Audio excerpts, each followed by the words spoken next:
going to take a closer look now at that case with former federal prosecutor Doug Burns. For more than 2 decades, Doug has prosecuted and defended SEC and regulatory cases, and he joins us here on set. Always good to have you on, Doug. Good to see you. Thanks. Good to see you. Are there going to be charges here? Well, this is a little confusing. I mean, first of all, the Wall Street Journal says sources familiar with the matter. So my first question is, wait a second, who leaked this? Was it the Department of Justice? Was it somebody, and this might confuse people, from the company? Disgruntled, wanted to go against the grain. So that's the first question. Second question that was just made, good point, is usually the Securities and Exchange Commission starts these matters, and then they refer it to the Department of Justice. So that's a little confusing, although sometimes they work together. So now, reading the tea leaves, back to your original question, I mean, it's very hard for me to predict, but I think this is different than Goldman Sachs, and I could explain.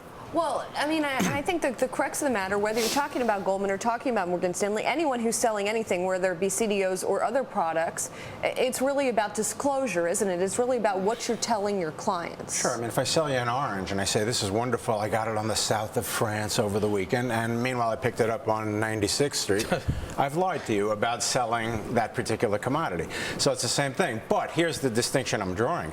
In the Goldman Sachs case, the allegation at least was that they were marketing and selling the investment, not disclosing that another horse in the race, Paulson, was betting against it. Here, I think just the brokers were trading it back and forth. They weren't necessarily marketing and selling it, is my understanding. Doug, how's Morgan Stanley and James Gorman handling this? Well, that's a good question. They came right out, and this is what confused me, and they said, look, we're not aware that the Department of Justice is investigating us. It would seem to me, just based on my experience, that it would get to the CEO level quickly. As a former federal prosecutor, does that raise a red flag for you? It raises a huge red flag to me, because you would think that, and I have one other bone to pick, which is, I mean, we have grand jury secrecy, by the way, and you don't want to damage somebody's reputation just because there's an investigation. So I'm actually troubled, not to be a broken record, by how this started, who leaked it, that type of thing.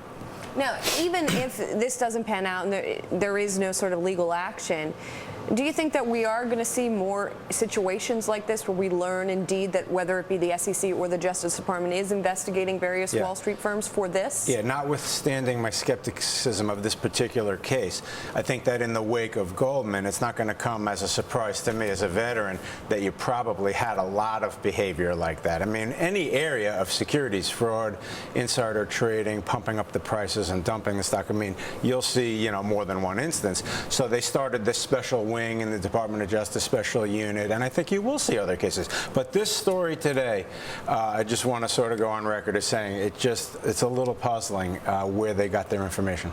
All right, former federal prosecutor Doug Burns joining us on set. Doug, always good to have you on. Thanks so much.